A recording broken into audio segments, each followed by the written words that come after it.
Ok, Dios les bendiga a todos. Hoy es 17 de julio de 2021. Estamos en la lección número 7 del libro de El Discípulo, edición especial de la Iglesia Discípulos de Cristo. Esta es la de la Iglesia Wesleyana, en Aguas Buenas, que estamos dando a la escuela dominical. Hemos visto hasta ahora 4 lecciones dentro del tema de la autoestima. El hecho de que somos creación de Dios, capaces, decididos y fortalecidos, ¿no? Eso es bien importante que lo entendamos. Esa imagen de Dios nos permite una buena autoestima. Eso siempre hay que trabajarlo. Eso nunca termina solamente con un buen sermón. Todos los días tenemos que trabajar en eso. El diablo siempre quiere que pensemos que no valemos nada. Y nosotros siempre tenemos que recordar que somos hijos de Dios. En la segunda unidad estamos estudiando el perdón. Vimos que el perdón nos libera, nos sana. Lo vimos en los pasajes de José, de Jacob, cómo Dios libera del pasado, nos sana de todas esas malas heridas. Y ahora vemos que en Nehemías, cómo el perdón nos une en amor. Y en este pasaje que vemos en Nehemías, nos presenta cómo un hombre se identifica con el pecado de su pueblo cuando él no lo ha hecho, pero a pesar de eso se convierte no solo empático, sino se hace uno con su pueblo y busca el perdón de Dios no solo para él, sino para todos, para todo el pueblo. Ese es el concepto del cuerpo de Cristo. La importancia que nos habla en 1 Corintios 12, 13 y 14, de que si tu ojo te duele, todo tu cuerpo te duele. Si tu mano te duele, todo tu cuerpo te duele. Tu pie te duele, tu cuerpo duele. Eso es lo que nos llama en Efesios, llorar con los que lloran. Ser empáticos con ellos. Identificarte. Hacer un esfuerzo de entender que esto es difícil para ellos, en especial cuando no lo sea para ti. Cada uno tiene su fortaleza interior o su debilidad interior. Y lo que es difícil para uno es fácil para otro. Entonces pues debemos ser empáticos y reconocer que se le está haciendo difícil. En este pasaje vamos a ver cómo Nehemías se identifica con su pueblo. Estamos en un tiempo donde Babilonia ha tomado control ya finalmente del reino del sur. Se llevó cautivo montones de personas, quedó un remanente mayormente de gente pobre. Casi todos eran pobres. En esa invasión se destruyó el templo, se destruye las paredes que eran su sistema de seguridad en aquellos días, y queda pues los pobres a merced de lo que ocurra, de los vándalos y todo lo demás, porque no hay un sistema de seguridad, no hay un ejército que los defienda. Y es como quien dice, que Dios tenga misericordia de nosotros. Han pasado años, el pueblo está cautivo en Babilonia, y entonces se integran a la vida, porque no pueden salir y volver. Estamos cautivos aquí, pues mira, vamos a construir casa, vamos a buscar trabajo y vivir. Dentro de esa realidad de que te tienes que ajustar a la realidad que te rodea, como lo hemos hecho nosotros en todas nuestras situaciones, como cuando vino el huracán María a Puerto Rico. En esa realidad uno se ajusta y tiene que hacer cosas que no hacía antes, pues para poder seguir adelante en esta situación. Cuando vino la pandemia, definitivamente tuvimos que hacer ajustes. Cuando estaba el huracán, había muchas personas en Estados Unidos, puertorriqueños, que querían saber cómo estábamos y no podían, porque María, se recordarán ustedes, destruyó el 80% de las comunicaciones y no había casi nada de forma de comunicarse con Estados Unidos, todos esos hermanos puertorriqueños. Así que hubo una situación de falta de comunicación. Este pasaje que vemos en Nehemías 1, 1 al 11, Hay que entender que no había internet, no había teléfono, no habían reporteros que iban y a los 2 o 3 días por satélite se comunicaban para decir, mira, pasó esto, imágenes en vivo, eso no existía.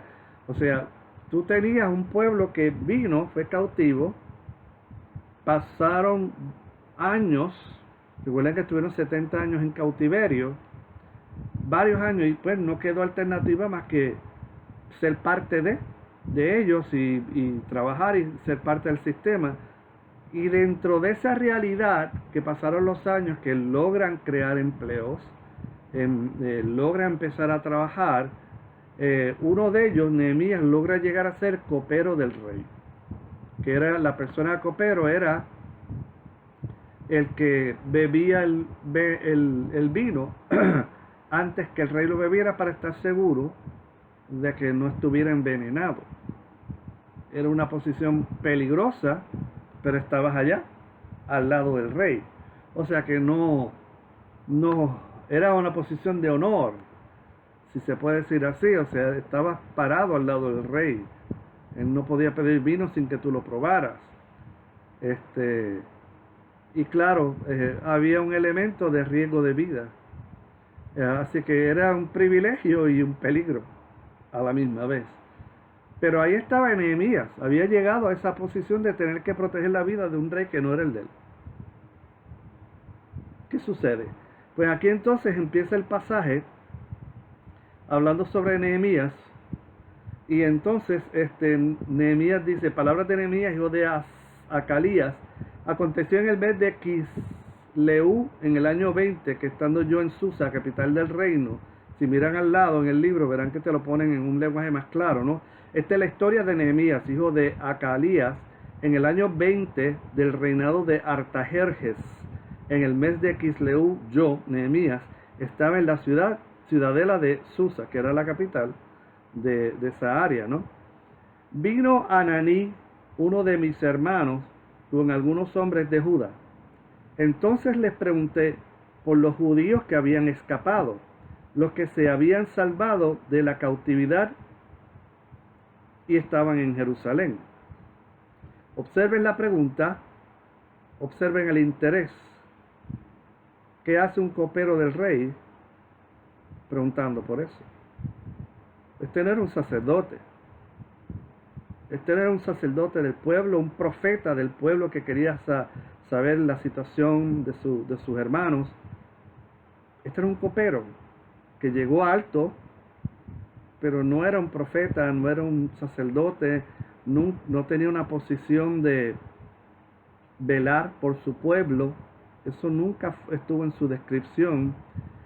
Quizás era un niño cuando salieron de allá de Jerusalén. Se estuvieron 70 años, entonces, y él es ya un adulto, entonces quizás era un nene, o quizás no había ni nacido. Pero a pesar de eso, son sus hermanos. Se interesa por ellos y pregunta. Había no curiosidad, había interés. Son dos cosas aparte. Mira qué le pasó a fulano. De verdad, guapo. Y tú sigues. Pero cuando tú sabes, mira, y mi primo, ¿qué pasó? ¿Y dónde está? ¿En el hospital? ¿Dónde? ¿Qué cuarto? ¿Qué piso? ¿Qué hospital? O sea, hay un interés. Hay una diferencia entre la curiosidad, entre decirme algo y yo quiero saber algo porque quiero tomar una acción. Y entonces aquí dice, pregunté por los judíos que habían escapado y ellos me dijeron, el resto, los que se salvaron de la cautividad, ese grupo de gente pobre que no tenían mucho potencial y los dejan allí, como que dicen, muéranse de hambre, sobrevivan como puedan. Allí en la provincia están en una situación muy difícil y vergonzosa. El muro de Jerusalén está en ruinas y sus puertas destruidas por el fuego. Mira la situación que ellos estaban. Difícil, ya yo les expliqué, no había protección. Podían saquearlos, podían atacarlos. Las demás naciones alrededor estaban organizadas. Era Jerusalén la que estaba desolada. O sea, sus muros abajo no había seguridad.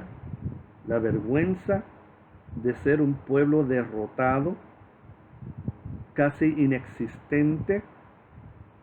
O sea, malo es ser pobre, peor es la vergüenza de ser alguien derrotado, cautivo. Sus puertas destruidas por fuego. Cuando oí estas palabras, me senté y lloré, hice duelo por algunos días, ayuné y oré delante del Dios de los cielos. ¡Wow! Esto no es ser simpático a la necesidad ajena. De verdad, fulano, sí, no, le chocaron carro, qué cosa. Y tú sigues. Tú te identificas. Te duele cuando escuchas eso. Y te toca en tu corazón, en tu mente, y te impacta de una manera grande y poderosa. Y detienes todo. Observen cómo dice, al oírlo me senté. Detuve mi marcha, lo que estuviera haciendo en el palacio, lo que sea, me detengo. Paré todo porque la noticia detiene mi proceso regular, normal, ordinario de la vida, me lo detiene. Y es una noticia no curiosa, es una noticia que me interesa y me toca. Mira cómo va penetrando. Curiosa, me interesa, me tocó. Y entonces dice, lloré. Claro. Esto es ser empático totalmente. Esto es identificarte completamente. Yo estoy aquí comiendo de la comida del rey. Estoy en palacio, con buena cama, buena ropa. Yo no podía estar en andrajos delante del rey. Y los guardias que protegían al rey son los que me están protegiendo a mí. Y a pesar de eso, no fue egoísta. No fue un miserable que déjame sacar unas monedas del bolsillo, toma, llévala allá. Que a Dios que reparta suerte. Tenía todas las razones para ser egoísta. Yo estoy bien, pues, mala suerte. Les tocó el lado malo, a mí me tocó el lado bueno. Lloró, hizo duelo por varios días. ¿Cómo lo hizo? Yo no sé, la Biblia no nos explica, ese no es el propósito de la Biblia en este momento, de explicar cómo un copero del rey hace duelo. Si bien sabemos que en un momento dado el rey nota que está haciendo duelo, le pregunta, él le explica y el rey le concede volver allá a Jerusalén a reconstruir las murallas con varios grupos de su pueblo. Ese era el segundo grupo. Primero salieron con Esdras y construyeron el templo. Entonces en Nehemías se averigua que las murallas no están y entonces él baja con otro grupo a reparar las murallas y darle seguridad a los que están allí. O sea, este es el volver de los 70 años. Y él llevó el segundo grupo. Pero se identificó, lloró, le dolió, hizo duelo por varios días, ayunó. De nuevo, la Biblia no nos explica cómo hizo eso, si está bebiendo vino. Sabemos que el vino, sabemos que tú puedes hacer ayunos parciales, ¿no? No comes algo si comes esto. El ayuno de Daniel era que solo las viandas, no comió la comida del rey. O sea que había un ayuno que estaban comiendo, pero no era lo que otros comían. Así que eso se clasifica como un ayuno. No es que dejes de comer totalmente, es que no comes algo. Así que quizás Nehemías ayunó comida, pero siguió probando el vino para proteger al rey. No nos da esos detalles, no tiene por qué darlos. Porque el propósito de este pasaje no es el darnos esos detalles. Ayuné y lo que va junto con el ayuno, oré. Se postró delante de Dios, derramó su alma, vamos a hablar con Dios. O sea, esta es la mejor fórmula que tú tienes en tu vida. Cuando te enfrentas a un problema, busca el rostro de Dios. Ayuna, ora, derrama tu alma delante de Él con algo que te duele dentro. Cuando oí estas palabras me senté, lloré, hice duelo, ayuné y oré. Y empezó a derramar su alma delante de Dios. Y esto es bien importante. La oración debe servir para nosotros como una ventana donde yo puedo sacar para afuera lo que siento por dentro. Tenemos que tener cuidado de que nuestras oraciones sean tan estructuradas que yo solo repito gloria a Dios, aleluya. Aquellos que tienen el don de lengua hablan lenguas y ya. O sea, se vuelve un recital sin vida. La oración debe ser la manera en que tú puedas derramar tu alma y ventilar tus sentimientos delante de Dios. Decirle exactamente cómo te sientes. Y tú puedes decir eso sin ofender. Tú puedes decir eso sin insultar a Dios.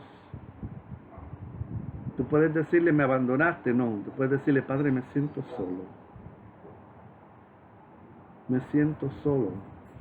Eso es algo que se le puede decir a Dios. No tienes que atacar a Dios, un traidor, me abandonaste, mentiroso, dijiste que iba a estar conmigo. Eso no es una forma de orar. Pero tú puedes decir, me siento solo, no siento tu presencia, enséñame, perdóname.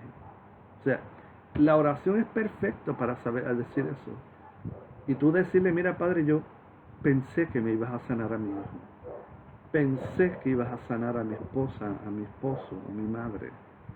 Pensé que no me botarían del empleo, que tú me ibas a proteger. Me siento solo, desolado. Tú puedes hacer eso con Dios, sin necesariamente ofenderlo ni atacarlo.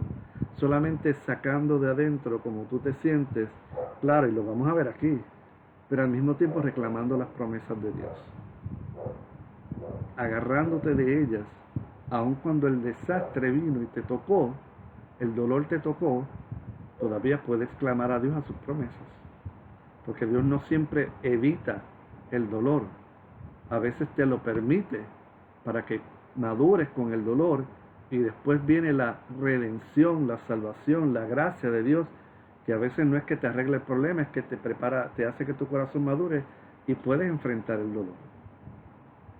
Que de hecho vamos a ver mucho de eso aquí. Dice así: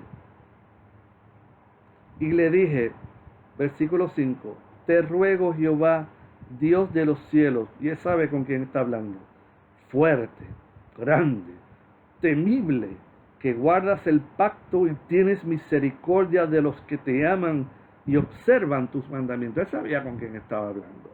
Eso es bien importante. Cuando tú derrames tu alma, asegúrate de hablar con ese Dios y dilo en voz alta: Dios grande, Dios bueno, Dios de misericordia, de bondad, Dios que no abandona. Aunque me sienta abandonado, tú no abandonas. O sea, eso es primero, eso, reconócelo. Parte de esa premisa. Cuando tú ores, tienes que partir de esa premisa y verbalizarlo, tienes que decirlo, para que salga para afuera, para que lo ventiles. Porque si así como ventilas el dolor, tienes que ventilar la alabanza y el reconocimiento del señorío de Dios.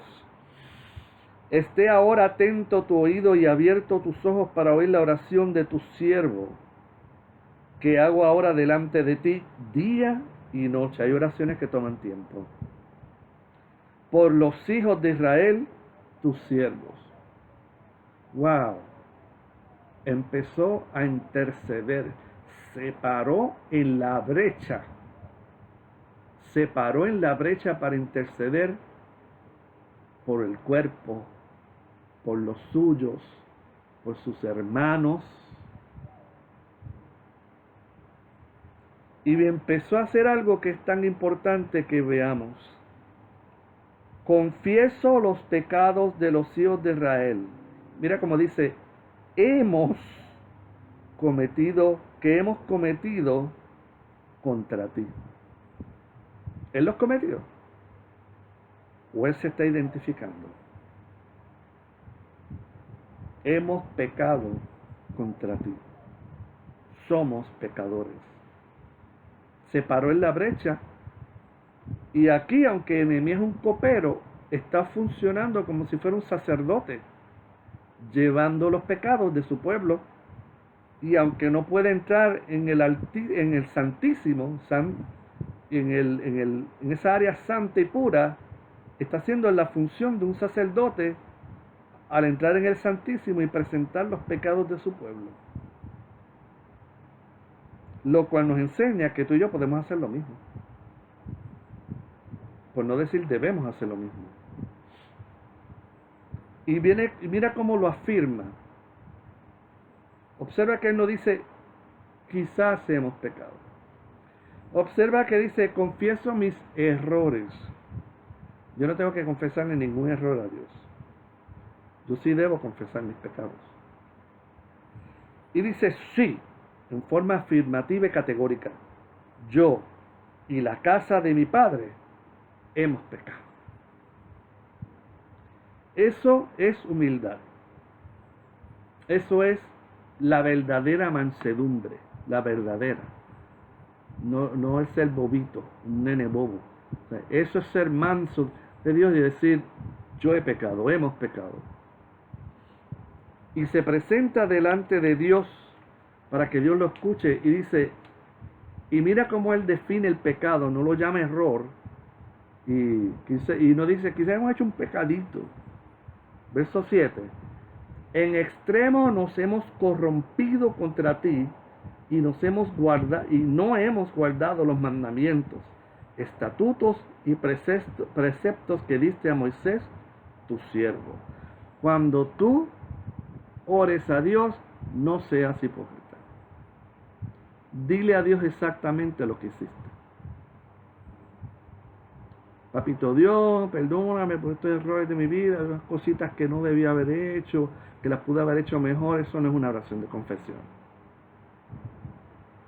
Eso no es una oración de confesión. Eso es una hipocresía. Y Dios nunca escucha esas oraciones. Tienes que decirlo, yo pequé, yo fui desobediente, yo hice esto. Ponle nombre. Ponle nombre. Si te da vergüenza, pues que te dé vergüenza. Pero ponle nombre. No confieses errores, se confiesan pecados. Y entonces, después de confesar, después de identificarse con algo que no es suyo, después de amar el cuerpo, y yo quiero que veamos el paralelo entre el cuerpo de Cristo y esto, dice, acuérdate ahora de la palabra que diste a tu siervo, a Moisés tu siervo, diciendo, si vosotros pecáis, yo os dispersaré por los pueblos. Pero si os volvéis a mí y guardáis mis mandamientos y los ponéis por obra, aunque vuestra dispersión sea hasta el extremo de los cielos, de allí os recogeré y os traeré al lugar que escogí para hacer habitar allí mi nombre. Observa cómo él se identifica con el pueblo, confiesa el pecado como si él lo hubiera dicho, y por favor entendamos, o sea, si ya han pasado 70 años, este hombre no fue parte de ese grupo idólatra, con sus reyes idólatras paganos, que eran en Jerusalén y adoraban a Jehová y otros Baales, o dejaban a Jehová y se iban tras los Baales. O sea, él no sabe nada de esto, nunca lo vivió, nunca lo vio, y con todo eso se identifica. Entonces viene la pregunta que tenemos que hacernos. O sea, aquí estamos viendo un pasaje de miles de años atrás. Hoy día, siglo XXI, yo soy empático con mis hermanos en la iglesia. O cuando alguien pide una oración, Señor bendícelo, ayúdalo. Como si estuviéramos sacando 2 pesetas del bolsillo y eso es todo. Jesucristo dijo que sabrán que sois mis discípulos por la manera en que os améis, por la manera en que ustedes se aman. Y en el siglo I, de hecho, en la iglesia primitiva, se les conocía por eso. Mira cómo se aman, mira cómo se cuidan, cómo vendían sus propiedades para darle al que lo necesitaba. Y hoy en día estamos unidos, pero a veces no tenemos unidad. Nos sentamos en el mismo lugar, pero no nos duele. Y la Biblia dice, llorar con los que lloran. Y no somos empáticos con mi hermano. Y cuando mi hermano peca, pecó él, no yo. Y es cierto, pecó él, no yo. Pero cuando yo abrazo a mi hermano, lloro con él y me arrepiento con él, créeme que eso le agrada muchísimo a Dios. Porque cada vez que tú y yo pecamos, Dios llora. Porque se ha perdido comunión con uno de sus hijos. Se perdió la comunión. Y Dios ama y adora estar en comunión con sus hijos. Y cada vez que uno peca, Dios llora porque quiere tener comunión con nosotros. Esa fue toda la idea de crear a Adán y Eva. Para caminar con ellos por el jardín y hablar con ellos y estar en comunión con ellos. Esa fue toda la idea. Que tuvieran comunión con Él y Él con ellos. Fuimos nosotros los que nos bañamos. Y Él estuvo dispuesto a que mataran a su propio hijo con tal de salvar esa comunión. Y a veces nosotros nos olvidamos de Dios. Pecamos. Y en una iglesia cuando alguien peca, lo que hacemos es juzgarlo y condenarlo. Y quizás tenemos toda la razón del mundo. Mira, hizo esto, hizo aquello, hizo lo otro. Los argumentos son buenos. Pero no sabemos llevar a una persona de arrepentimiento.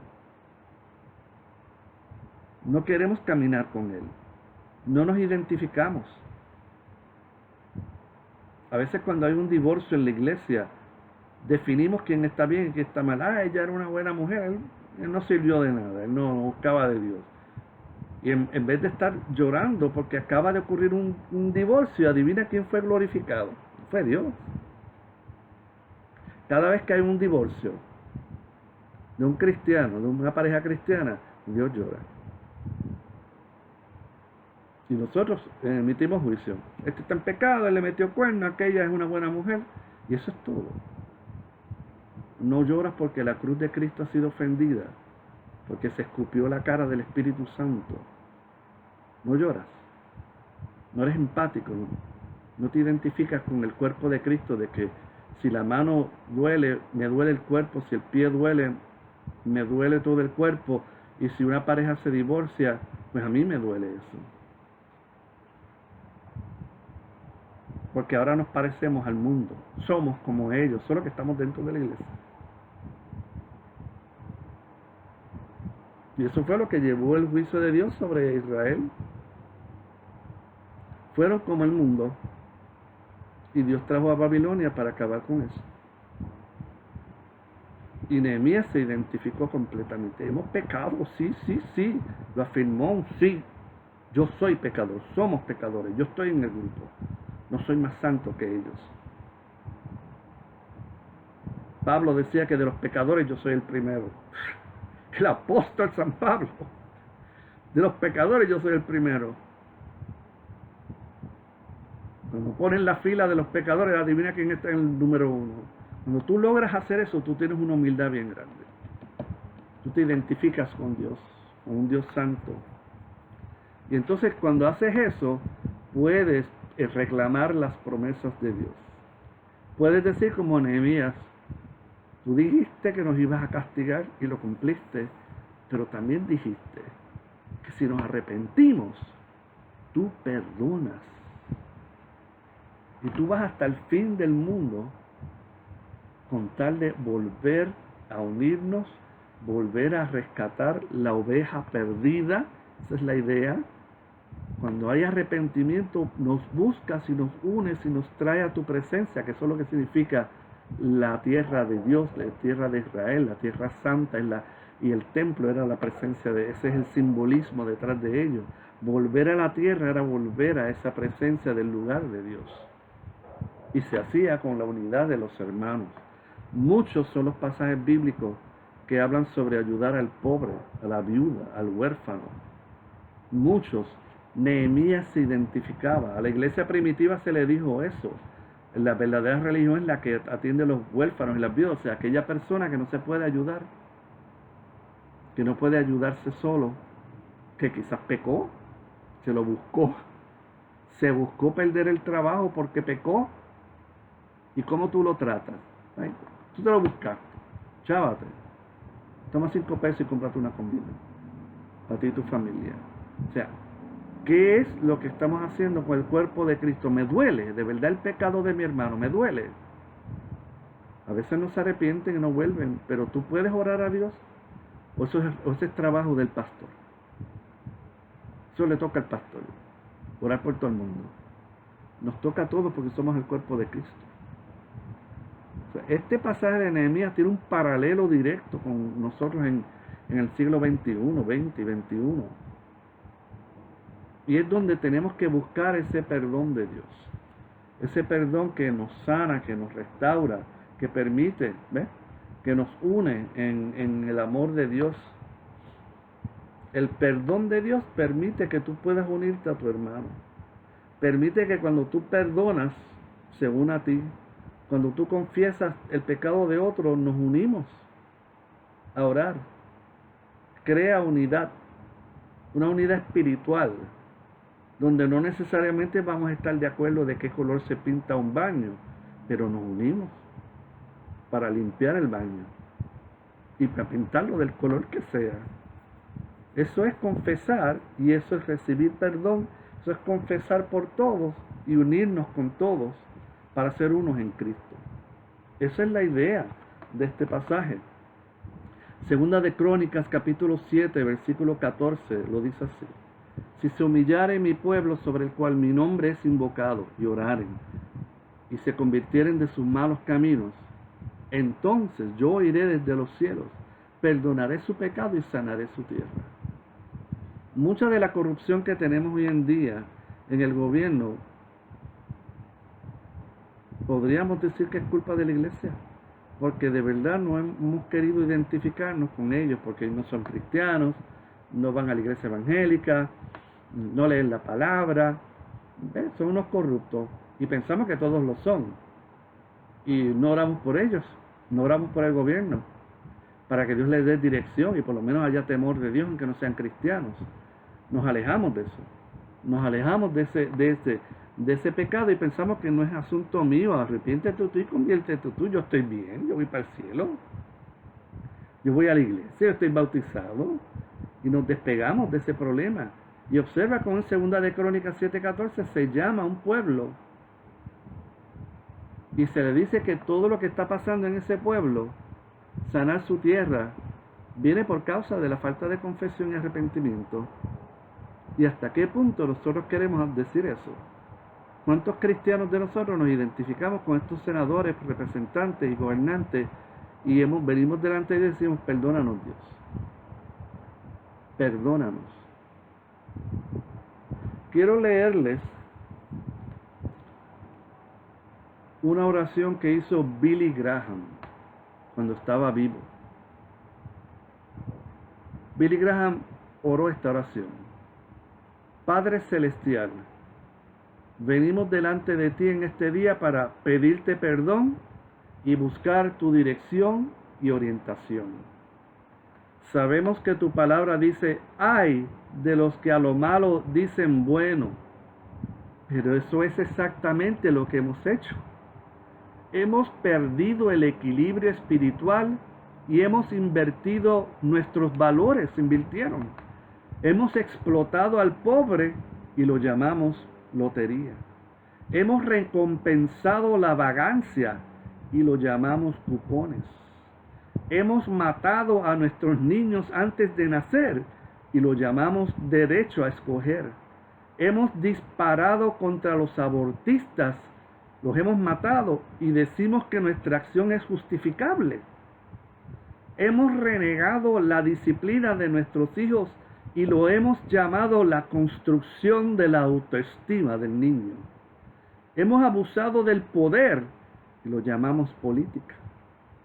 Hemos codiciado los bienes de nuestro vecino y lo llamamos mejoramiento personal.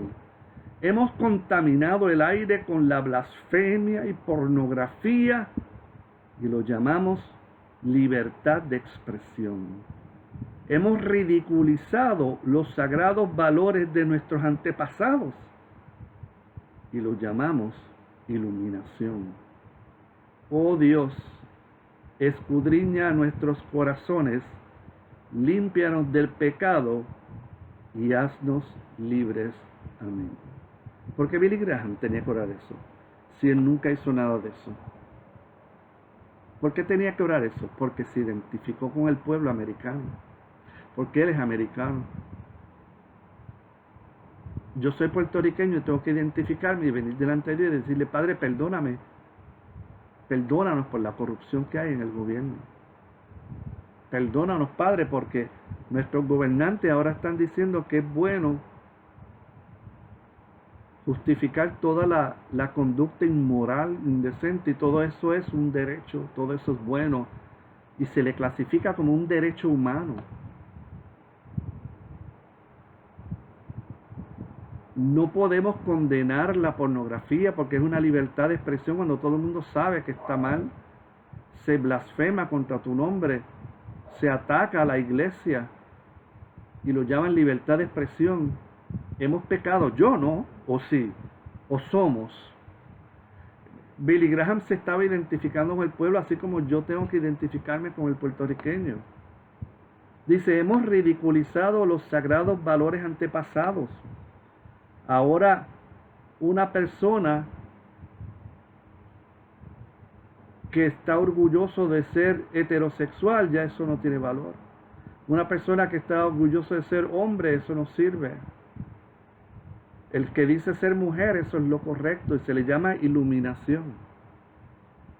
Que un hombre se llame mujer y viceversa, lo llamamos, hay que estar iluminados. Y Billy Graham dice, oh Dios, escudriña nuestros corazones, límpianos del pecado. Pero Billy Graham no lo hizo. ¿O sí? No, él no lo hizo. Pero se identificó como Nehemías del pecado de una nación que una vez fue fundada con valores cristianos y ahora va a cuestas abajo. Lo mismo que el Puerto Rico, cuya bandera tiene la Biblia y el Cordero de Dios puesto, y ahora vamos camino al infierno. Y esto que estoy enseñando aquí, no creo que se está predicando en la vasta mayoría de las iglesias evangélicas. Yo no creo que esto se está predicando. Que vengamos a Dios y confesemos nuestro pecado. Pero es que esto no es Israel, este es pueblo de Dios, aquí hay mucho creyente evangélico. Y que vengamos delante de Él. Mucho creyente cristiano que hay aquí. Y decirle a Dios, hemos pecado contra ti.